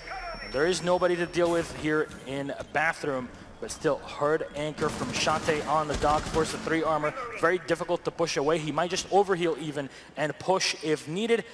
Even has Goga on the Jaeger to help him out. Kanto not realizing if only they had the extras. At least they have extra time at this point. 1 minute is plenty of time for a 2v2, but they've got to get the positioning and angles, but that gives it time for the defenders as well to heal up, to reposition themselves, and get some idea where the attack's coming from, as that is a dead giveaway by Boonsy. And that's a spot you want to see. Boonsy on the outside of the balcony here. Moving in as Kanto has taken control of Spiral Staircase. They will try to pinch right onto the site, but there are both players from Penta Sports that are setting up in console and near bathroom as well to cut off any rotations. And now you see Kanto moving up. The push will be on A, and Goga sets up. There's nobody coming in from the unreinforced wall right behind the desk. A couple rounds will rattle as Shate has clear line of sight. Oh, pulls away the last second. Goga gets one. Boost is down, and Penta pick up round 1 of overtime. Definitely a great series of plays there. You saw the mind games and the timing from both the teams trying to figure out each other. They basically knew where the defender's at, but the defenders had so many good lines of sight, so many good angles. You saw both attackers trying to figure out some kind of weakness. They felt like they needed at least one of the defenders to die before they could push in, because you can't 2-man pinch 2 other men, because you could just be walking right into the crossfire when you think you're pinching someone, and that is exactly what was happening there. So we'll see if they can actually pull off some kind of win here to take this to round 6-5, but We do have a Glaz coming out for the first time as well from the attackers of Junis, and that should be a big problem for them if they're not prepared and expecting it. Because, yeah, the attackers can scout the defenders, but the defenders get no warning on the attackers, except for when you hear that signature sound of that sniper rifle banging through walls. That's it very much can be a complete replacement for any anti-soft wall that you might need on your team. That is for sure, and that's going to be Jonas on the glass for Penta Sports. Remember, Penta need one more round to bring it through and make it to the semi-final. The place where they lost, they dropped out the last season in Sao Paulo, but here they definitely will try to make it all the way to the final. They still have, again, one more round. Yep, this definitely could go either way. I feel like ENCE have what it takes to try and take this to a potential 6-5 overtime round, but I'm not sure who that 6 would go to. I feel like even if ENCE can take this one more round, there's a good chance we'll see Penta closing it out, just because they've been the strong leader all around, and this is a tight situation. There's Glaz already opening up a nice steady breeze of bullets coming in, with one guy just sitting right between, waiting for his opportunity to do something. He could get pinched out here, but that is the Vigil. He's going to go on a nice run and hope he doesn't get droned in the meantime. And there's the drone coming out. Not going to find him, but we'll get a little signature as soon as he gets close. Goga, though, is going to be able to spot him if he knows what he's looking for. He's going to look for a moving beacon, basically, at that point, assuming Uno's on the move. Trying to open up some windows so he can use those grenades if he needs to try and clear this out. But Shate already just blazing his way on in, forcing Panari to kind of rotate around, look for an angle, and unfortunately for him, the angle is from Goga. That's kill number 1 for Penta Sports, putting them up 1 man. Remember, again, 1 round, and there's 4 more kills that they need. Pengu falling back to the rooftop here as he waits up for his teammates to get in position. Wilkie will put in a late ADS just now, making sure that, okay, our opponents are coming in from admin. There's definitely going to be a push through hallway, so I need to set up an ADS there just in case they try to flash us out or chuck a smoke to render our line of sight useless in the bathroom. Yeah, they're definitely going to have to really clear this out as best they can. All those utility, like you said, the ADSs and everything else, as well as that Uno on the roam. Going to make this problematic. You've also got smokes from Boonty that may need to be baited out as he's guarding the projector, and you know that's going to be a problem if they want to plant there, which is typically what you want to do if you're pushing from the admin side. But there's a lot of roamers in play here, and that is what is going to be the big problem for ENCE, even if they get close to the plant.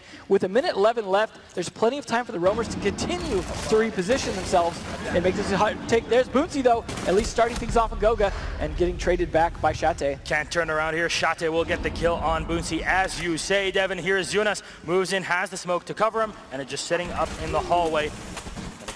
Just a bit of damage from the battery. Tries to 1v1 here on the stairs, but Wilkie will get the kill on Shate. That is the Ash now down on the floor. Jonas holding a pretty sneaky angle here right next to the desk.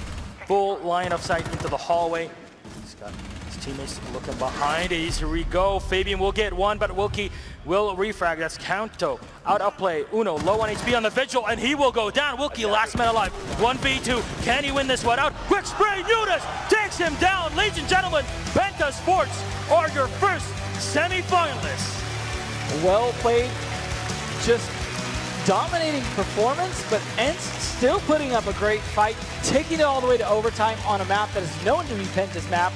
Once they were warmed up from Oregon, but unfortunately losing Oregon meant they couldn't afford to go down on this one, and that is it for ENCE here. They still get to enjoy the rest of the show, as does everyone here and everyone online, but just a dominating performance by all of Penta, especially Shate and Goga, as well as Fabian and Pengu. I'm sorry, Junis and Pengu. Just even Fabian getting kills. I mean, what is going on here? In the past, we used to see Fabian as a fragger on the team. They have realized that, okay, if he's getting too many kills, then that's a bit of it's a bad sign. Yeah, because he is the IGL. He's the man that is supposed to be focusing on the game itself, on the bigger picture, and he relegates himself to the back row. It's something that we talk about as well, and I'm sure Zoronic and Foxay will highlight it during the playoffs, is that there are a lot of players that get a bit too egotistical and try to focus too much on getting kills. Unfortunately, that's not the only way to win. And a lot of times, if you just go and pick a fight, sure, you win it, but you might put yourself in a disadvantage because now you can't rotate back on a site. Now your opponents can pinch you and just take control of an even more important area, for example, on piano and console. Yeah, and it seemed like the teamwork there was able to make it, partially because of the call-outs from the IGL, was able to set up a lot of situations where there was great crossfires, and you saw so many kills being traded from both teams, though, to be fair. I think both teams had a great job of playing buddy system, of playing angles with each other. But again, I think the communication was just so much better from Penta, and at this point, the communication is going to be one of celebration as they move forward. I feel like they probably expected the win, or at least Fabian did, as we know. Of course. But nonetheless, they actually had to fight for it, although that is a big 2-0 going into this, as we were hoping this would be a series of 2-1s. So that is just the start, though. There's so many games left to go, but Penta are going to be part of some of them, at least, even if they don't make it all the way to the end. And that's the thing. They played on Oregon. It was a big, big map for Penta. They are historically strong on it. We saw the Montaigne coming up as well. Fortunately, it was more than enough for them to take control of map 1. Going into Consulate, it is a map that is much, much tighter to work with, especially versus ENCE. But to break all of this down, of course, we have our experts, as Matt is standing right below with Foxay Zeronic.